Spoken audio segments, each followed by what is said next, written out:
Do you have Instagram?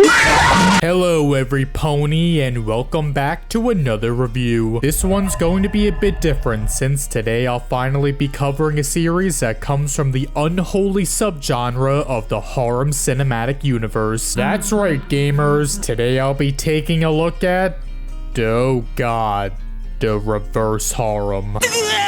Now, despite seeing a ridiculous amount of harems, I've barely seen any reverse harems, but there's a reason for that. Obviously, I'm not the main demographic for these series since I don't like penis. Instead of guys being surrounded by girls, reverse harems, as you'd expect, have girls being surrounded by guys. Now, there's nothing wrong with this, but again, I don't have much interest in seeing a bunch of guys fawn over a girl. I'd much rather see a bunch of girls fawn over a guy because I'm a straight white male. That being said, I have tried watching reverse harems before, but most of them I ended up dropping since they sucked. The only one I've completed and enjoyed was Ouran High School Host Club, and even then it wasn't amazing or anything. It was a solid show, I liked it, but that's about it. However, today I've decided to give the subgenre another chance since Romantic Killer piqued my interest. It currently has an 8 out of 10 on MAL, so I'm going into it with moderate expectations. Will it be lit or will it be... There's only one way to find out. So, the show begins with our main character Anzu, who's a girl that loves video games, cats, and chocolate. One day she plays a new game, but then, stinky, it turns out it wasn't a regular game after all. Instead, it was made by a wizard named Riri, and now she's forced to play his, her, or I guess they/them's game. In order for Anzu to beat Riri's game, she needs to fall in love with a boy since her love life sucks. As mentioned, all she cares about are video games, cats, and chocolate. She doesn't care at all for lover boys except the ones in video games. So because of this, Riri takes away all three of these things so Anzu can focus her time on getting a boyfriend, getting married, and of course, getting laid. It doesn't matter what Anzu tries to do, she can't get any of these things back until she gets them.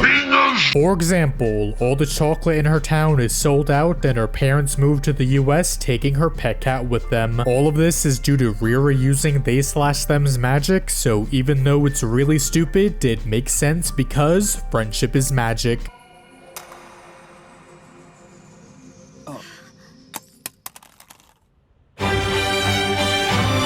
Later, Anzu runs into a dude named Kazuki and breaks his phone because iPhone, iPad, iPhone, I smack! After that, she finds out that Kazuki goes to the same school as her, she starts seeing him everywhere, yada yada, pretty typical rom-com stuff. Then at night, Anzu runs out of her house because she's scared of a cockroach, she meets up with Kazuki, and that's how the episode ends.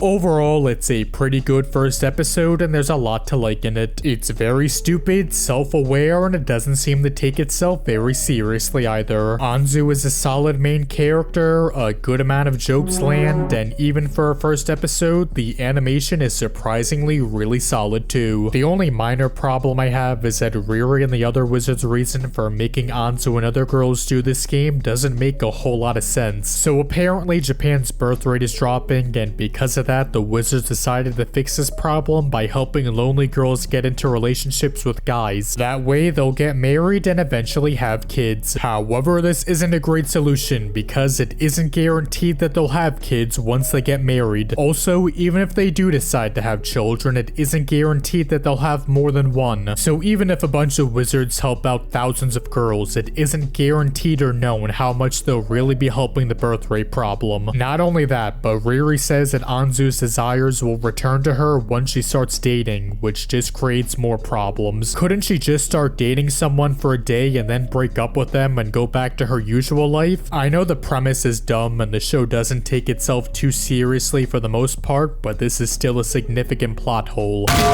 Anyway, let's get on with the rest of the show. So there's 3 main arcs that span throughout the first 7 episodes. Although Kazuki gets more development later on, he's solely the main focus for the first 3 episodes. After, Anzu's childhood friend Junta gets a multi-episode arc, and finally so does the asshole rich kid Hijiri. All of those episodes are pretty fun, and I really don't have much to say about them. Again, both the characters and comedy are solid, and the show can be very stupid and self-aware at times. For example, there's this one scene in episode 2 where Kazuki is about to leave Anzu's house to go back home. But then, stinky, it turns out that there's a really bad storm outside, because of course there is, so now he has to stay over Anzu's house. Hi, welcome to Chili's. Kazuki goes back to his apartment, but it's flooded for some reason, even though every other apartment is completely fine. I know this is all due to Riri and they/them's magic, so it does make sense, but it's still dumb and funny. It's not as great as something like Rent a Girlfriend, which is also insanely over the top and stupid, but isn't self-aware of itself. However, that's also why it's better, because if it was self-aware that it's dumb, then it wouldn't be as funny. It's kinda like trying to make your own so bad it's good movie. You can't just do that. Those things just happen by accident and are mainly because the directors genuinely think what they're making is good. Anyway, the first 7 episodes are pretty consistent in terms of quality. However, the same can't be said for the rest of its run. During the first half of episode 8, we get introduced to Kazuki's sister and also get hints at why he's living in an apartment by himself. This part is good, but the second half takes a notable nosedive in quality. During it, Riri transforms into a dude and goes on a date with Anzu, and it's not so great. This is mainly due to Riri, they/themselves, who is by far the weakest of the main characters. Riri can be a bit annoying at times, especially their voice. That being said, Riri isn't a dislikable character by any means, and overall they're mostly fine. Riri has some good jokes, and the reason I'm mostly fine with they/them is because they're used in the show sparingly. Riri is usually in every episode, however they/them is typically in 1 or maybe even 2 short scenes. Sometimes they'll be in a scene that lasts for multiple minutes, but what I'm saying is that Riri doesn't overstay they/them's welcome. If Riri was in the show a lot more, then I really wouldn't like they/them because I'd find they/them to be annoying. And that's kinda why I have a problem with the second half of the episode. Riri gets a bit annoying, they/them aren't that likable of a character to carry multiple scenes, and also their voice is not so great too.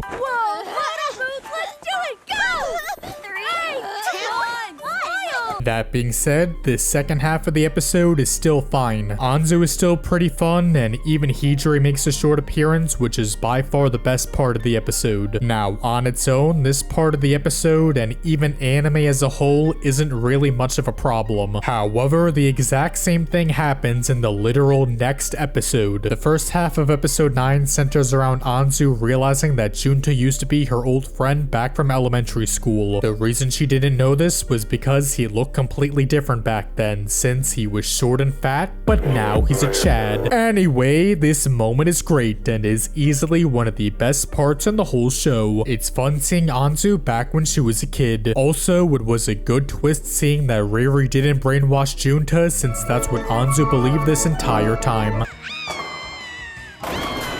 Nice cock. Now, while that is great and all, there's still the second half of the episode which focuses on some douchebag who used to like Anzu when they were kids. Just like the last episode with Riri, this part of the episode is still fine at best. Jokes land, Anzu is fun, and overall it's definitely not bad, however it's still underwhelming and confusing. I don't get why we're focusing time on some random side character who has zero chance of getting in Anzu's pants. 2 episodes ago, the series introduced Hijiri, who's the best character in the show, yet for some reason he only got 1 episode dedicated to him. Wouldn't it make sense to spend more time on him rather than some useless side characters that no one gives a shit about? And then for the 3rd time in a row, we spend half an episode about Anzu's best friend Saki. I'm not kidding when I say she has about 5 minutes of screen time throughout the entire show. So again, this just makes me question, Why are we seeing this, and why do I care? At least with Riri, it made some sense since they/them are a main character and are also very important to the plot. The scene might not be great, but I don't think it's entirely undeserving and useless. However, with Saki and the other douchebag, it just feels like filler, which is weird to say considering the show is only 12 episodes long. If this was 24 to 26 episodes instead, then I wouldn't mind these scenes as much. Again, I'm mainly annoyed and confused by them since one of the main love interests, Hijiri, doesn't get much screen time for some odd reason. So this time could have and should have been given to him since he is the best part of the show after all. Do you have Instagram? And with that, we get to the last 2 episodes and oh boy,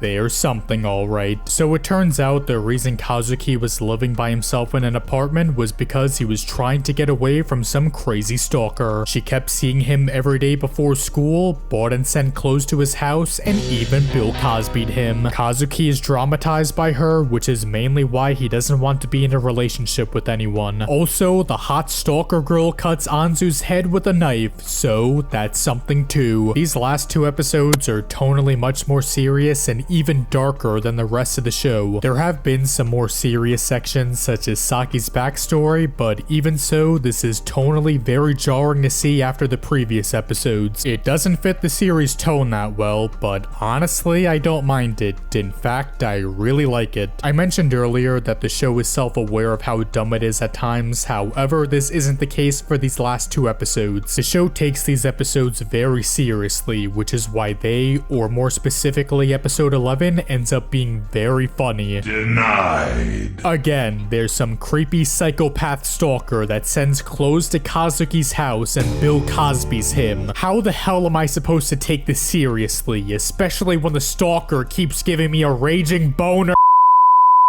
Anyway, the stalker attacks Anzu, but then she gets arrested and is put in an insane asylum. When she gets there, Riri visits her and erases her memory of Kazuki, making her not crazy anymore and also not as hot either. However, because Riri messed with the human's memory and emotions, they/them got fired and can now never visit the human world again. Like that's ever gonna happen. Yeah, no. So Riri comes back because Anzu says there's a 1 in 6 million chance she'll fall for they/them, which is dumb and not the good kind. I wish Riri was out of the show for good, mainly because it's such an overused cliche to see a character be removed and then brought back in the last episode of a season. This is even more of a problem because this is also a moment in the show where it isn't self-aware of this and takes itself rather seriously. It's not a bad scene by any means, but it's clearly one of the weakest parts of the show.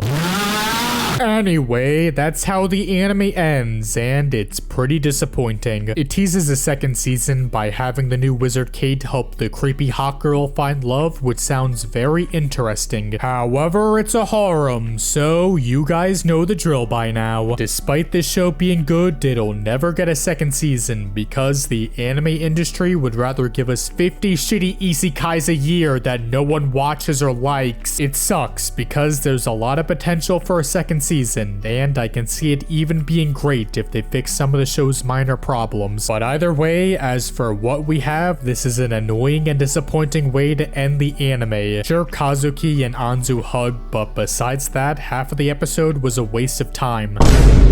Anyway, this is normally the part of the video where I move on to the characters, but because this is a reverse harem, that means I'm gonna have to do a... oh god. Male waifu wars. I think I'm gonna be sick. I fucking love Weezer! Number 4. Tsukasa Kazuki. Kazuki is the worst of the 3 main love interests, but he's still okay. The main reason he's the weakest is because he isn't as interesting or fun as Junta and Hijiri. Like, yeah, he was being stalked by someone for months and all, but that makes me dislike him even more. Why didn't you just go out with her? That would have solved all your problems. Instead, you gotta be a pussy and reject her like an asshole. How and why wouldn't you fuck her? She's hot and gave me a massive erection.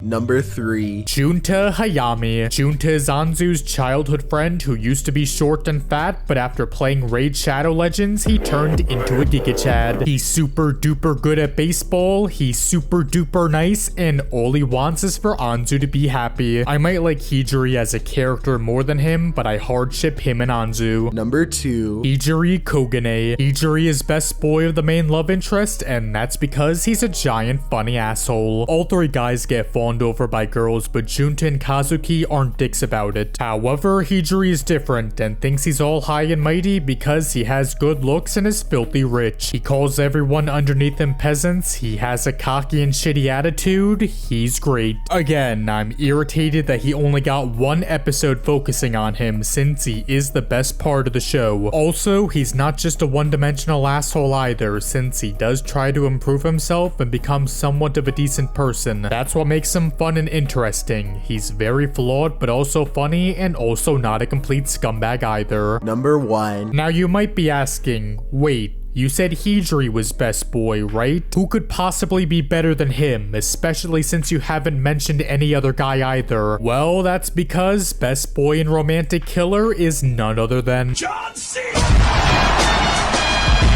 Alright, now on to the actual waifu wars. Holy fuck! I'm coming!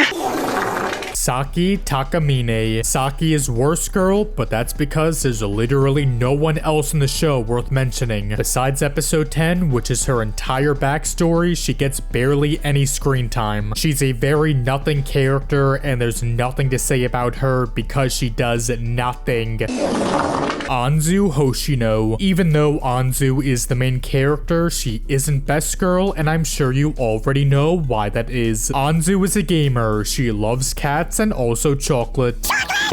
She's pretty funny, pretty cute, and she should go ahead and fuck Junta's brains out already. Yukana Kishi. Oh yeah, Yukana, aka the super duper crazy stalker, is best girl in romantic killer. She's crazy, and that's awesome sauce because stalkers are capital HAWT. If I were Kazuki, she'd get pregnant once a year and I'd be a father of 12. The anime was animated by Studio Domerica, and they've basically done nothing. That being said, the anime looks surprisingly really good. Character designs aren't anything special, they aren't super generic or anything, but they aren't great. The animation, on the other hand, is really damn good. It doesn't always look great, but it always looks at least good. The character expressions, most notably Anzu's, also look great. There's a ton of dank, memeable faces in here.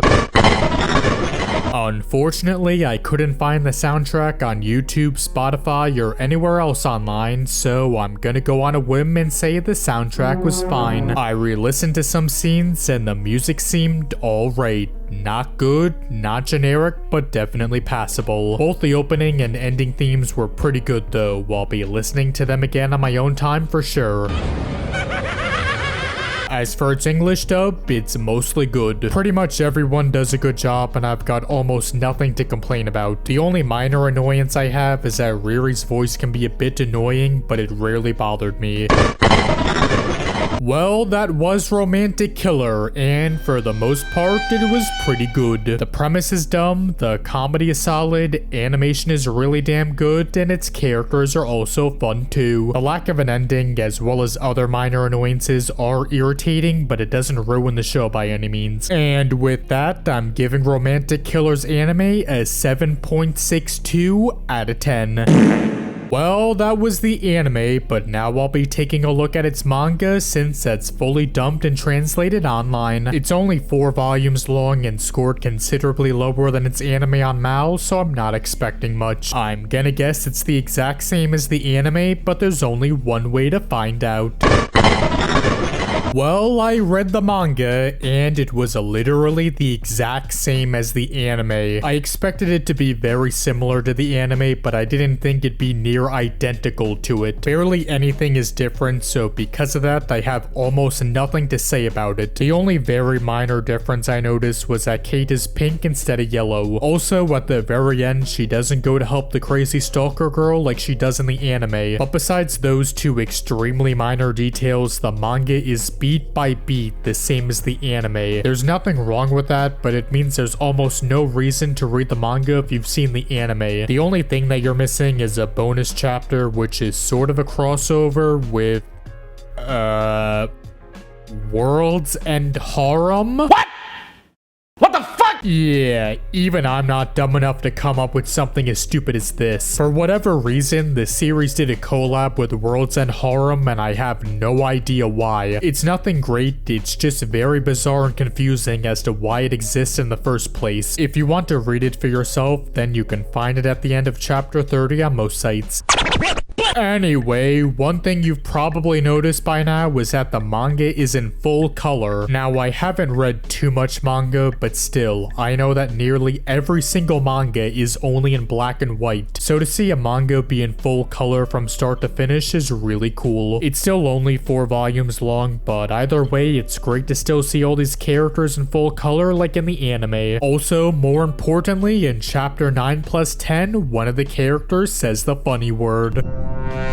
As I've already said multiple times now, the manga is identical to the anime. That's mostly good, but unfortunately that also means its lackluster ending is still here. Junta and Kazuki find out about Kate and Riri, Anzu's 3 desires return to her, etc. It's exactly the same. Anzu doesn't end up with anyone, and everything is left up to interpretation. I was bothered by this before in the anime, but I could excuse it to a certain extent. As an anime ending, it's still disappointing, but again, it's an anime, and sadly not a lot of anime get actual endings. I know I shouldn't be excusing anime for lacking endings, but I've just come to expect that going into them now, which does suck. However, the anime's ending also wasn't too bad because it left open the possibility of a second season. The manga does this too, however it's much more annoying because, well, it's a manga. It's rare to see a manga get a sequel series or a continuation, which is why I'm more bothered by its ending here. I know the chances of its anime getting a second season aren't much higher, but still, this is not how the series should have ended. I don't believe the series got cancelled either, because the author states at the end that this is how he wanted to end it from the beginning. Apparently Anzu was never interested in love and he wanted to keep it that way, which I sort of understand. He also says he wanted to do a lot more with the story and its characters, which is even more confusing. So was the series actually cancelled, or did the author just not want to work on the series anymore for the time being? Either way, even if it was cancelled, there were much better ways to end it than this. We could have removed Kate and Riri going away and focused the last 2 chapters on Anzu and Kazuki's relationship. It would have been rushed for sure, but at least it would have felt conclusive to see the 2 of them end up together. I know there's still a good amount the series could have done with its characters, but if it ended with Kazuki and Anzu going out, then I would have been fine with it.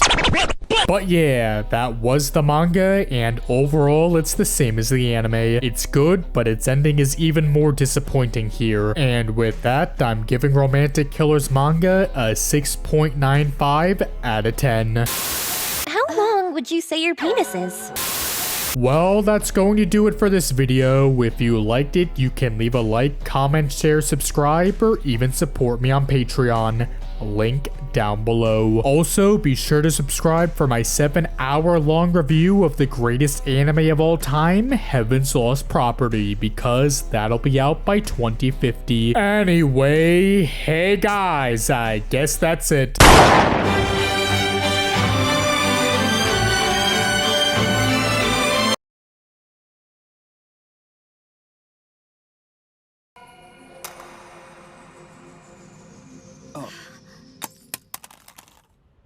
Connection terminated.